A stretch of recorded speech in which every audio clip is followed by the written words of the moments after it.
Okay, today we are looking at transformations. There are a few things we have to know before we do transformations, though. We have to know about the parent functions. So the parent function is the most basic function in the family. Like if you have the linear family here, your lines have the most basic f of x equals x line. It is this line with a slope of 1. It hits the y-intercept at 0. It's the most basic linear function. So let's look at the domain and range of these parent functions. The domain has to do with x's. Notice that there are these little arrows on the end of the line, and that means that it will continue on forever. And as it goes wider and wider, it is going all the way out to negative infinity on the left, and it is going all the way out to a positive infinity on the right. Either negative infinity to infinity or this symbol for all real numbers. We should probably be aware of both. The range has to do with all the y values, which again, these little arrows mean it's going to go on forevermore, and y values go up and down. So this will end up going up forever, and with this arrow right here, it'll go down forever. So it'll be another negative infinity to infinity, or in other words, all real numbers. The quadratic family, these parabolas, they've got domain of negative infinity to infinity, or all real numbers again.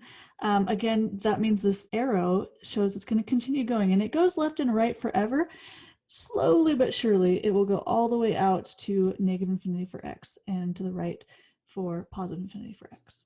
Range is not all real numbers. Range, in this case, y values, there is a lowest y value that it hits right here at 0. And then again, you've got these arrows. It's going to go up and hit everything above it. So it'll go all the way up to infinity, but it starts at 0. So again, two ways you could write this. I could say from 0 to infinity. Notice that I put a bracket, meaning you actually hit the 0. Like there is a point right here that hits 0. And we can say the same thing with an inequality. We can say range are all the y values greater than or equal to 0.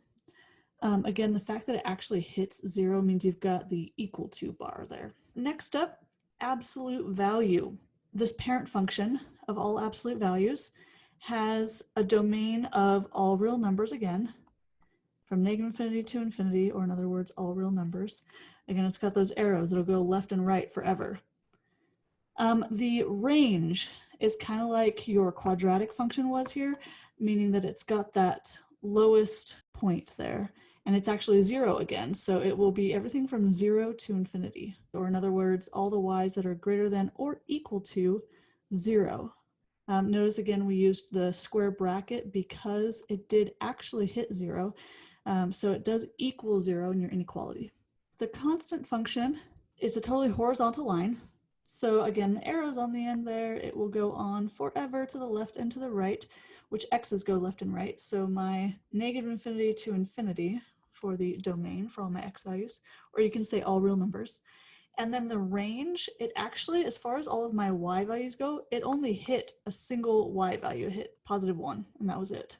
So I'm just going to say y equals a positive 1. So these are the parent functions that we are going to use. There are many more than that, but we're going to focus on these 4.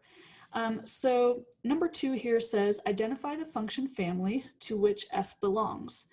And I'm looking at this graph, and it looks like this, sharp point like the absolute value function. So as far as the function family, I'm going to say this is an absolute value family.